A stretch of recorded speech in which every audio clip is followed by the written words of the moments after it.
já que a gente tá no assunto Bolsonaro, eu queria te perguntar uma coisa que eu perguntei pro Arthur também quando ele veio aqui. O que você imagina para as eleições do ano que vem? Como que você acha que vai rolar? Acho que tem dois cenários. Agora você deu pano. Agora vai. Porque antes não tava indo? Não! Tava indo, mas esse é um assunto que eu já vi você discutindo muitas vezes. Entendi. Entendeu? Não, tá bom. Vídeos enormes sobre esse assunto. Entendi. Eu quero que você me diga os cenários e, enfim. Eu quero possibilidades, que probabilidade é difícil, mas eu quero possibilidades e quero sua opinião. Tá. Acho que tem duas possibilidades principais. A primeira é ir o Bolsonaro contra o Lula. E o Lula vence o Bolsonaro. Acho que é a única hipótese do Lula ganhar a eleição é ele indo pro segundo turno com o Bolsonaro. Ninguém mais tem a rejeição que o Lula tem. Só o Bolsonaro tem uma rejeição maior do que a dele. Essa é a minha avaliação. Se for um segundo turno com o outro, o Bolsonaro perde, o Lula vence. Se bobear no primeiro turno. A outra hipótese acontece o impeachment. Acontece o impeachment, o Bolsonaro tá inelegível, já não tá no segundo turno. E ao mesmo tempo que ele tá inelegível, o fato de não ter uma candidatura do Bolsonaro enfraquece o Lula, porque o Lula tá... Hoje, o que ele tá fazendo? Ele tá fazendo campanha? Não, ele tá postando foto de sunga. Por quê? Porque ele não precisa fazer campanha. Ele tá jogando só no desastre do governo Bolsonaro. O Bolsonaro pegou um Lula inelegível e impopular e tá entregando o Lula elegível, porque o Bolsonaro acabou com a Lava Jato, e popular, porque o governo Bolsonaro foi um desastre, né? E conseguiu ressuscitar uma múmia política. E agora, se não tem a candidatura do Bolsonaro... Primeiro que o Lula perde alianças de esquerda que ele tem hoje, que só estão com ele porque ele é a chance de derrotar o Bolsonaro no segundo turno. E depois ele perde peso eleitoral porque perde-se o meio do Bolsonaro, que é o voto útil no Lula de, eu não quero o Bolsonaro, então eu vou votar no Lula. Então acho que primeiro, pro segundo turno, a gente já tira o Bolsonaro e enfraquece bastante o Lula. E os partidos de esquerda vão se fragmentar. Então o PSB, que tá com o Lula, vai lançar candidatura própria. O PDT já vai lançar candidatura própria de todo jeito, que é o Ciro. O PCdoB pode lançar candidatura própria. A Rede pode lançar candidatura própria. Outros partidos de esquerda lançam candidatura própria. Solidariedade lança candidatura própria. E enfraquece e fragmenta o campo da esquerda. E aí a gente tem a chance de emplacar a famosa, a desejada terceira via. Agora, quem é o nome da terceira via? Nenhum nome se consolidou até agora. Né? Hoje a gente não consegue aglutinar forças em torno de ninguém. Por quê? Porque as pessoas não vão simplesmente... E na política a gente tende muito, né, nas nossas paixões e nos nossos desejos a configurar o nosso cérebro de uma maneira que a gente prevê que as coisas vão acontecer do jeito que a gente quer. Mas não é isso que acontece na vida real. Por que eu tô dizendo isso? Porque as pessoas imaginam, na terceira via como é que vai ser? A galera vai sentar numa mesa... Né? Vai estar lá, sei lá, o Moro, o Amoedo, o Mandetta, o Luciano Huck, o Danilo Gentili, vão sentar numa mesa e aí eles vão falar, olha, esse é o cara. E aí vamos todo mundo apoiar esse cara. Isso não vai acontecer nunca. Não é assim que funciona. Não vai ser aleatório? Não é que vai ser aleatório. É disputa de força. Só vai conseguir o apoio dos outros, ninguém vai convencer ninguém a apoiar ninguém. É mostrando viabilidade eleitoral, é o sujeito batendo os 10, 15%, falando, meu amigo, ou vocês vão comigo ou vocês vão tudo perder. Vocês querem fazer parte de um projeto vitorioso? Esse é meu nome. Hoje, com todo mundo com um dígito, ninguém vai chegar no outro e vai falar, me apoia. Eu quero falar, te apoia por quê? Eu tô no mesmo patamar que você, tô na disputa. Entendi. Então você acha que é isso que vai acontecer? Você acha que vai ter um impeachment? Eu trabalho para que tenha. Inclusive, temos manifestação dia 12 de setembro, que precisa ser a maior de todas. Em sendo a maior de todas, eu não tenho dúvida de que o impeachment acontece. Agora, vai ser a maior de todas? A Yasmin pode me perguntar. E eu direi... Quem vai ser a maior de todas? E eu te direi, não sei. Não sei. Eu estou dando o máximo de mim, todas as semanas divulgando, indo nos adesivaços que a gente tem feito. Na rua tem uma aceitação boa, tem uma percepção boa. Tem viralizado razoavelmente nas redes. Agora, não sei se isso vai se converter em público lá na ponta.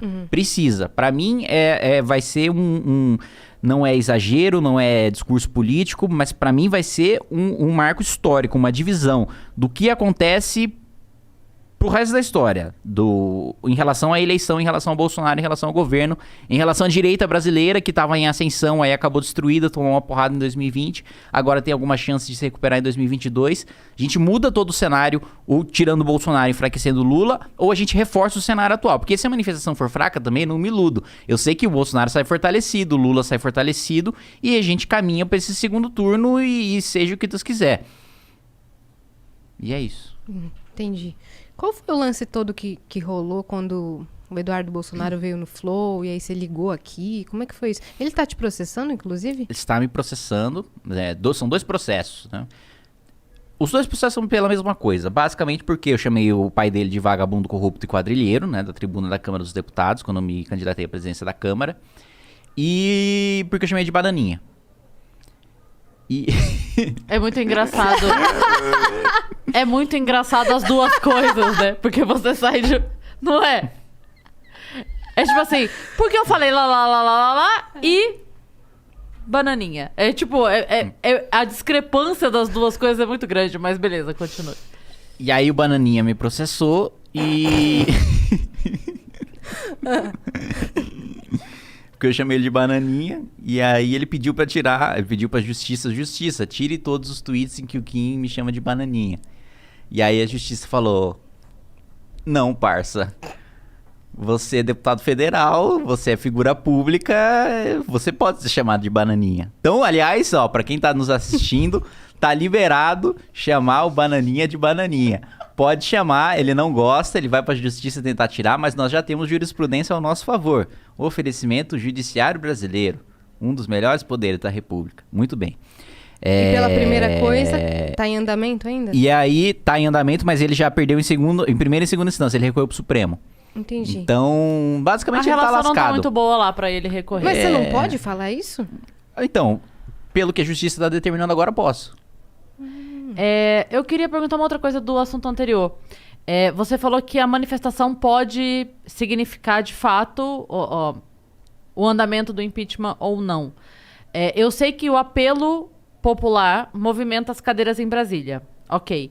Mas pauta pra isso tem? Já existe, tipo, embasamento jurídico pra que isso ocorra? Ah, Ele não tá... Não, sei que tem, mas eu digo assim, já tá lá com alguém? Já tem o processo? Porque eu lembro que, por exemplo, na época da Dilma, tinham 28 engavetados, até que um foi finalmente aceito quando as manifestações vieram. Então a gente sabe que a coisa já começa a acontecer muito antes, quando a galera grita, todo mundo fala, ei, caralho, gritaram, vamos ter que fazer alguma coisa.